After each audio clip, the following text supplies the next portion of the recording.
മഹാലക്ഷ്മി സീരിയലിൻ്റെ പുതിയൊരു എപ്പിസോഡിലോട്ട് എല്ലാവർക്കും സ്വാഗതം. അങ്ങനെ മോഹിനിയാണെങ്കിൽ മഹിക്ക് കൊണ്ടുപോകാനായിട്ട് എല്ലാ പലഹാരങ്ങളും പൊരിക്കുകയാണ്. മഹിക്ക് ഇഷ്ടപ്പെട്ട എല്ലാ കാര്യങ്ങളും പൊരിച്ചെടുക്കുന്നുണ്ട് മോഹിനി. ഇത് കണ്ടുകൊണ്ട് അങ്ങോട്ട് വരികയാണ് നമ്മുടെ മുത്തശ്ശിയും കരുണയും.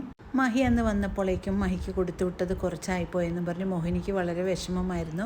അതുകൊണ്ട് മോള് പൊക്കോളൂ, മോളെ കാണാനായിട്ട് വരുമ്പോൾ അമ്മ ഇതെല്ലാം പൊരിച്ചുകൊണ്ട് വരാമെന്ന് പറഞ്ഞാണ് മഹി എന്ന് പറഞ്ഞയച്ചതും മോഹിനി. പക്ഷേ അടുക്കളയിൽ നിന്നും തട്ടുമുട്ടും പൊരിക്കുന്നതിൻ്റെ മണമെല്ലാം അടിച്ചുകൊണ്ട് മുത്തശ്ശിയും കരുണയുമാണെങ്കിൽ അടുക്കളയിലോട്ട് വരുന്നുണ്ട്. അങ്ങനെ മോഹിനി ചെയ്യുന്നതെല്ലാം കണ്ട് വളരെ ദേഷ്യപ്പെട്ടുകൊണ്ട് തന്നെ മുത്തശ്ശിയാണെങ്കിൽ കരുണയെ നോക്കുന്നുണ്ട്, കരുണ മുത്തശ്ശിയെയും. അങ്ങനെ അവർ വളരെ ദേഷ്യപ്പെട്ടുകൊണ്ട് മുത്തശ്ശി മോഹിനിയോടായിട്ട് ചോദിക്കുന്നുണ്ട്, എടി മോഹിനി, നീ ഇതെന്ത് ഭാവിച്ചുകൊണ്ടാണ്, നീ ആർക്ക് വേണ്ടിയാണ് ഇതിനു മാത്രം പൊരിച്ചു കൂട്ടുന്നത്? ഇതിനു മുമ്പ് നീ ഒരുപാട് പൊരിച്ചു കൂട്ടിയതല്ലേ, പിന്നെ എന്തിനാണ് ഇപ്പോൾ ഇതെല്ലാം പൊരിക്കുന്നതെന്നല്ല മോഹിനിയോട് ചോദിക്കുമ്പോഴേക്കും, ലക്ഷ്മി മോൾക്ക് ഇഷ്ടപ്പെട്ട പലഹാരമാണ് ഇതെല്ലാം, അവൾക്ക് കൊടുക്കാൻ വേണ്ടിയാണ് ഞാനിത് പൊരിക്കുന്നത്. അവരുടെ ആനിവേഴ്സറി അല്ലേ വന്നിരിക്കുന്നത്, അതുകൊണ്ട് അവർക്ക് കൊടുക്കാൻ വേണ്ടി ഞാനിത് പൊരിച്ചെടുക്കുകയാണെന്നെല്ലാം മോഹിനി പറയുമ്പോഴേക്കും, ഇന്നലെ അല്ലേടി നിൻ്റെ മോള് വന്നിട്ട് ഒരുപാട് സാധനങ്ങൾ പൊരിച്ചു കൊടുത്തു വിട്ടത്, ഇനിയും നീ പൊരിച്ചു കൊടുത്തു വിടുകയാണോ എന്നെല്ലാം ചോദിച്ചുകൊണ്ട് മോഹിനിയെ ചീത്ത പറയുന്നുണ്ട് മുത്തശ്ശി. ലക്ഷ്മി മോൾക്ക് മാത്രമല്ല പൊരിച്ചിരിക്കുന്നത്, കരുണ മോൾക്കും കൂടെ പൊരിച്ചിട്ടുണ്ട് അമ്മ. അതുകൊണ്ട് മോളുടെ വെഡിങ് ആനിവേഴ്സറിയും കൂടെ അല്ലേ ഇന്ന്, അതുകൊണ്ട് മോൾ എത്രയും പെട്ടെന്ന് തന്നെ കരുണാലയത്തിൽ നിന്ന് പോകാൻ നോക്കും മോളെ എന്നെല്ലാം പറയുന്നുണ്ട്. ഭർത്താവില്ലാത്തവൾക്ക് എന്തിനാണ് വെഡിങ് ആനിവേഴ്സറി? ഭർത്താവുള്ളവർക്കല്ലേ വെഡിങ് ആനിവേഴ്സറി എല്ലാം ഉള്ളത്.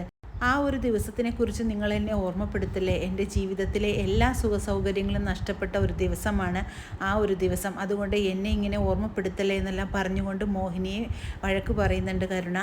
എന്ത് വെഡ്ഡിങ് ആനിവേഴ്സറി നടത്തിയിട്ടും ഒരു കാര്യവുമില്ല മോളെ. ഇവളുടെ മോൾ ഒരിക്കലും ഒരു അമ്മയാകില്ല എന്നുള്ള സത്യം നമുക്ക് എല്ലാവർക്കും അറിയാവുന്നതല്ലേ.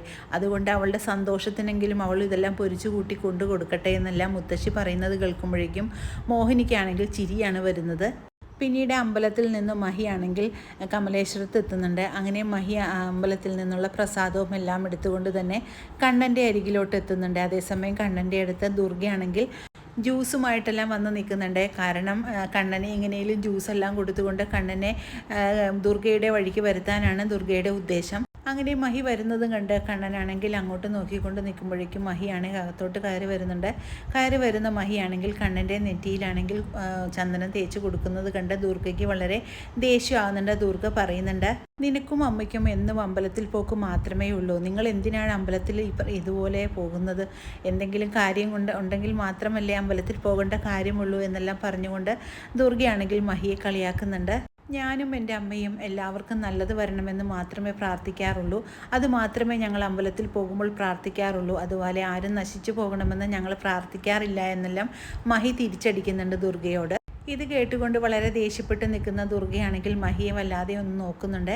അങ്ങനെ മഹിയാണെങ്കിൽ മുമ്പോട്ട് നടന്നതും മഹിയുടെ കാല് തെറ്റി ഒന്ന് താഴോട്ട് വീഴുന്നുണ്ട്. ഇത് കണ്ട് ഭയന്ന് വിറക്കിയാണ് കണ്ണൻ. അങ്ങനെ കണ്ണനാണെങ്കിൽ പെട്ടെന്ന് മഹി എന്ന് വിളിച്ചുകൊണ്ട് തന്നെ പെട്ടെന്ന് വീൽ ചെയറിൽ നിന്ന് എഴുന്നേക്കാൻ ശ്രമിക്കുന്നുണ്ട്. അതേസമയം നമ്മുടെ മഹിയാണെങ്കിൽ ഇത് കാണുന്നുണ്ട്, കണ്ണൻ എണീക്കാൻ ശ്രമിക്കുന്നത്. പെട്ടെന്ന് തന്നെ മഹിയാണെങ്കിൽ കണ്ണനോട് എണീക്കേണ്ട, അവിടെ ഇരുന്നോളാവനെല്ലാം ആംഗ്യം കാണിക്കുന്നുണ്ട്.